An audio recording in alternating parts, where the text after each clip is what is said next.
تو میں ہمیشہ کہتی ہوں کہ ایک دہشت گردی ہے جس سے ہم نمٹ رہے ہیں، نمٹ چکے ہیں، اور ابھی بھی وہ کوششیں جاری ہیں، اور ایک تیزاب گردی ہے.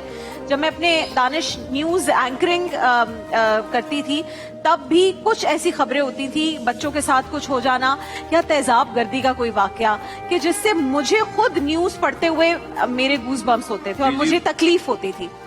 کچھ چیزوں پہ ہم انفارچونیٹلی امیون ہو جاتا ہے، کچھ چیزوں پہ آپ کا وجود امیون نہیں ہو پاتا، اور ہر دفعہ جب آپ یہ واقعات دیکھتے ہیں یا سنتے ہیں، اس کے بارے میں بتاتے ہیں، تکلیف ہوتی ہے. لیکن پھر ایک ایسی خاتون جنہوں نے نہ صرف اس تکلیف کو محسوس کیا بلکہ اس تکلیف کو ختم کرنے کے لیے وہ کام پر لگ گئیں، اور ڈپلیکس اسمائل اگین فاؤنڈیشن کی 2003 میں انہوں نے بنیاد رکھی، جس میں تیزاب گردی کے واقعات یا جھلس جانے کے واقعات، خاص طور پر جو خواتین اس سے گزر رہی ہیں، وہ ان کو ہیلپ بھی کرتی ہیں، دوبارہ اپنے پاؤں پر کھڑا کرتی ہیں اور ان کو معاشرے کا وہ حصہ بناتی ہیں جس طریقے سے وہ نارملی آپریٹ کر سکیں، کام کر سکیں، اس میں رہ سکیں.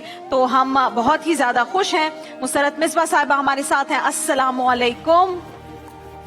اور میں نے بالکل یہ جھوٹ نہیں کہا کہ جب آپ آتی ہیں میں منتظر رہتی ہوں اس دن کا کہ مجھے آپ کے ساتھ ٹائم سپینڈ کرنے کو ملے گا. بہت شکریہ. تو جمعہ مبارک، رمضان مبارک، اور رمضان کا دوسرا عشرہ مبارک. آپ سب لوگوں کو بھی مبارک ہو، آپ دونوں کو خصوصی طور پہ. بہت شکریہ. آپ سے بہت ساری باتیں کرنی ہیں، لیکن آپ کے ساتھ 3 خواتین یہاں پر آئی ہیں.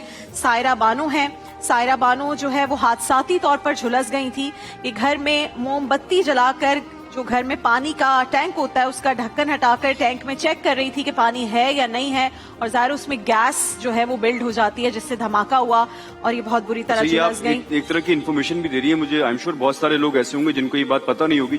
جو پانی کا ٹینک ہوتا ہے جی، اس کے پاس کبھی بھی آگ کو نہ لے کے جایا جائے، کیونکہ میرے خیال سے اس میں سے کاربن ڈائی آکسائڈ نکل رہی ہوتی ہے اور وہ فلیمیبل ہوتی ہے. ہم تیزاب گردی کی تو بات کرتے ہیں، لیکن یہ بہت ضروری ہے مسرت صاحبہ کہ ہم اویئرنیس بھی کریٹ کریں. بالکل. اس کے ساتھ نیاز بانو صاحبہ ہیں. نیاز بانو جو ہیں وہ شادی کے بعد اپنی بالکل نارمل لائف گزار رہی تھی. اللہ نے انہیں 4 بیٹیوں سے بھی نوازا. پھر ان کے شوہر وفات پا گئے، بیوہ ہو گئی. ان کی بیٹیاں جو ہے وہ یتیم ہو گئیں، تو انہوں نے دوسری شادی کی، اور انفارچونیٹلی جو دوسرا شوہر تھا وہ بہت ہی بد کردار انسان نکلا. اب جو بیٹیاں تھیں، ظاہر سوتیلی بیٹیاں تھیں، ان پر بری نظر رکھتا تھا، ان کی شادیاں نہیں ہونے دیتا تھا. نیاز بانو نے اپنے شوہر کی نیت میں یہ کھوٹ دیکھا، فطور دیکھا، تو بیٹیوں کی شادی کر دی. ان کا شوہر انہیں ہر طریقے سے تنگ کرنے کے لیے جاتا تھا، انہیں جان سے مارنے کی کوششیں بھی کرتا رہتا تھا، اور آخر اس نے نیاز بانو پر تیزاب انڈیلا جس سے ان کا چہرہ جھلس گیا، ان کی آنکھ ضائع ہو گئی، اور اب بہت سارے آپریشنز اور ٹریٹمنٹس کے بعد شی از بیک ٹو آلموسٹ نارمل. ان سے بھی بات کریں گے. اور سدرا کنول ہے. سدرا کنول جو ہے ان کی شادی کے لیے ایک شخص نے رشتہ بھیجا تھا اور انہوں نے رشتے سے انکار کیا تو اس نے تیزاب پھینک دیا. تو ہم ان سب سے بات کریں گے، اور مسرت صاحبہ آپ سے بھی ہم بات کریں گے. پہلے میں چاہتی ہوں جو ہماری پہلی بہن بیٹھی ہیں ان سے میں بات کروں. سائرہ مجھے یہ بتاؤ. وعلیکم السلام. کیسی ہو؟ میں نے آپ کو بریک میں بھی کہا تھا آپ کا جوڑا بہت پیارا ہے. الحمدللہ ابھی تو میں بہت بہتر ہوں.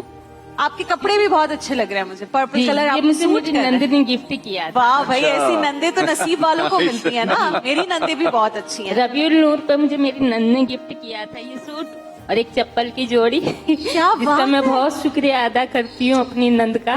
بیسٹ نند ہے. کیا نام ہے آپ کی نند کا؟ نسرین. نسرین، آپ بہت اچھی نند ہو. میری نندیں بھی دونوں بہت اچھی ہیں، بردہ اور سنیلا. وہ بھی مجھے بہت اچھی اچھی چیزیں ہمیشہ گفٹ کرتی ہیں، اور ایسی نندیں اللہ سب کو دے، ہے نا، اچھی نندیں.